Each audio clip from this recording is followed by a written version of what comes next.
1999년 12월 평범한 가정이었던 우리 집에 그녀가 나타났다.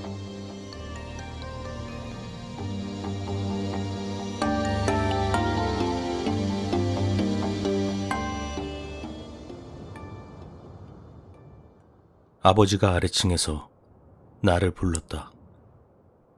아마 저녁 먹을 시간이었던 걸로 기억한다. 아버지는 계단 끝에 선 채 내가 내려오는 것을 막고 있었다. 아버지의 눈빛은 불안해 보였고 나는 무언가 잘못되었음을 직감했다.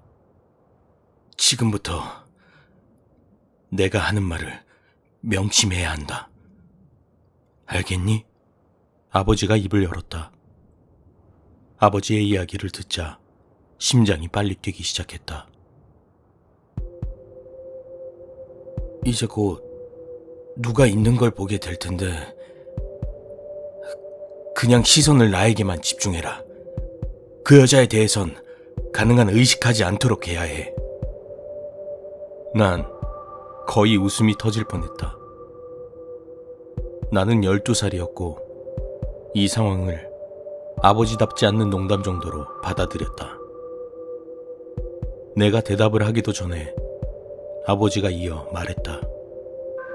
그 여자가 뭔가를 속삭일 거고 너를 따라다니거나 네 관심을 끌려고 별짓을 다 할 거다.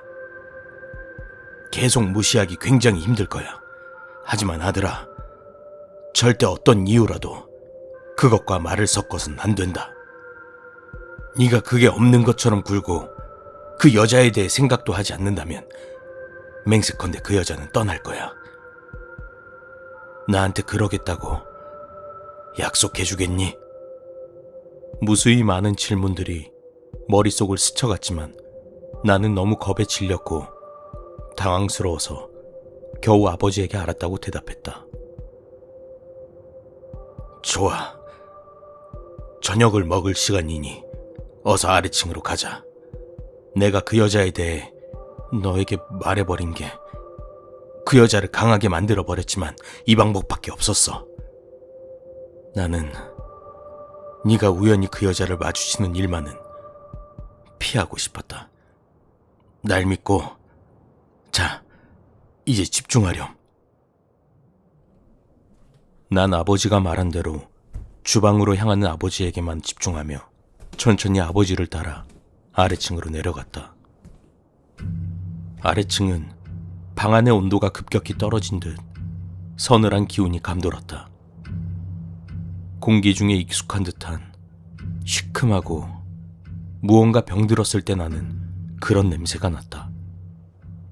오래전에 집 벽에서 너구리가 죽어 한동안 집안에서도 그 냄새를 맡을 수 있었던 그때가 생각이 났다. 아버지와 내가 동시에 식탁에 앉았다. 누난 내 맞은편에 앉아 있었는데 고개를 숙이고 눈앞의 빈 접시를 바라보고 있었다. 어머니가 오븐에서 캐서롤을 꺼냈다. 눈가엔 울었던 흔적이 역력했다. 나는 가족들에게 집중했지만 시야 한편엔 방구석에 있는 새카만 머리칼에 기분 나쁜 잿빛 피부에 무언가가 보였다. 부엌의 분위기는 가라앉아 평소 저녁 시간에 볼 수 있던 웃음도 온기도 찾아볼 수 없었다. 누나가 테이블 밑으로 내 무릎을 움켜쥐곤 너도 저 여자 보이냐며 속삭였다. 난 조용히 고개를 끄덕여 보였다. 조용히 해. 아버지가 위협하듯 말했다. 그 여자가 질척거리는 발소리를 내며 다가왔다. 구역질 나는 악취가 풍겨왔다. 그 여자는 느릿느릿 테이블 쪽으로 와선 누나의 바로 뒤에 멈춰섰다. 그리곤 누나에게 바짝 붙어선 채 말라 비틀어진 손을 누나의 어깨 위에 올려놓았다. 누나는 한껏 움츠러들어 나를 쳐다봤고 나는 황급히 고개를 숙였다. 어머니는 저녁을 차리면서 억지로 모든 게 괜찮은 듯 행동했다. 유리 식탁 아래로 아버진 누나가 완전히 겁에 질려 미쳐버리지 않도록 손을 꼭 잡아주는 것이 보였다. 누나는 저녁 내내 그 기분 나쁜 해골 같은 손을 어깨에 올려놓은 채 있어야 했다. 그리고 그 여자의 입에서 새어나오는 알아듣지 못할 속삭임이 방 안을 채우고 있었다. 그리고 우리는 몇 달간 그렇게 살았다. 기분 나쁜 손님의 방문에도 최선을 다해서 아무 일도 없는 척하면서 우리가 집을 나설 때도 그 여자는 따라왔다. 우리 가족이 차에 타고 있을 때도 그 여자는 길가에 서 있거나 백미러에 비춰지고 있었다. 이 지옥 같은 시간 동안 부모님은 손님을 집으로 초대하지 않았고 우리가 친구 집에 놀러 가기에 허락하지도 않았다. 우리가 그 여자에 대해 말해야만 할 때면 그 여자가 너무 가까이 있지 않는 한에서 우리는 서로에게 귓속말 정도를 할 수 있었다. 아버지는 그 여자에 관해 아무에게도 말하지 말 것을 당부했고 그게 관심을 먹고 자라는 이 여자를 고립시키는 방법이었다.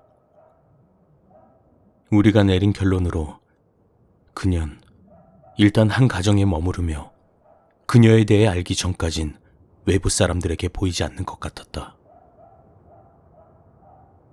몇 년 뒤, 난 아버지가 그녀를 본 장본인이라는 걸 알게 되었다.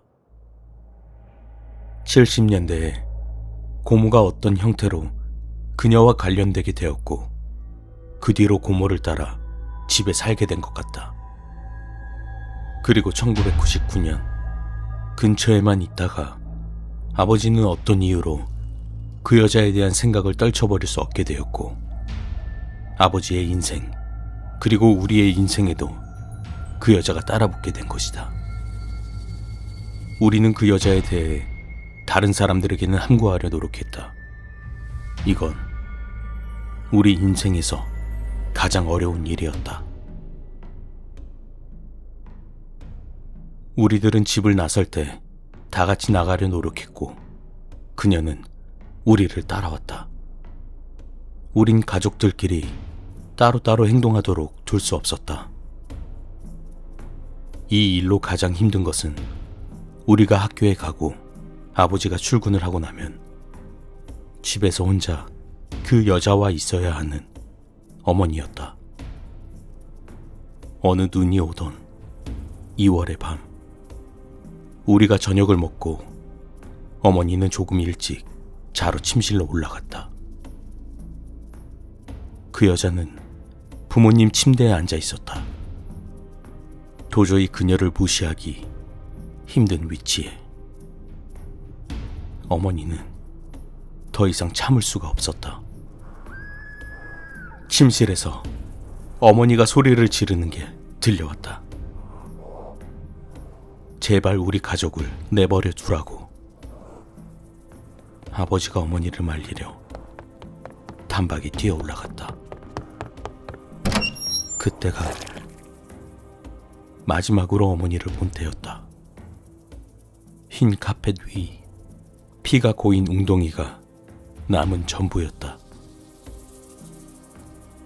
그 여자는 아직 거기 있었지만 어머니는 영영 사라져버렸다.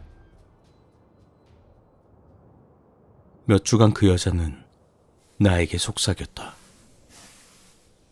어머니를 다시 만나게 해줄 테니 자기에게 어떻게 해야 되는지 물어보기만 하라고. 나는 절대로 그러지 않았다.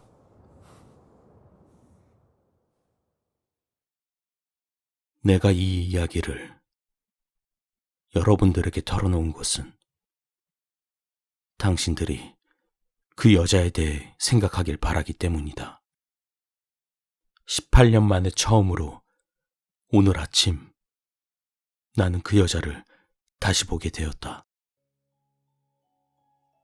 난 내 아내를 잃거나 아이들을 같은 위험에 빠뜨리고 싶지 않다. 나는 당신이 그녀의 새카만 머리칼과 회색 피부를 생각했으면 좋겠다. 그녀가 당신의 집에 있는 상상을 하기를. 그래서 어쩌면 그녀가 날 내버려 두기를.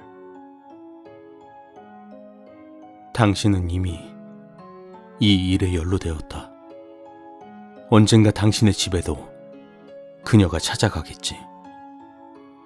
그땐 그 여자를 절대 의식해서는 안 된다. 그게 당신을 위한 길이니까.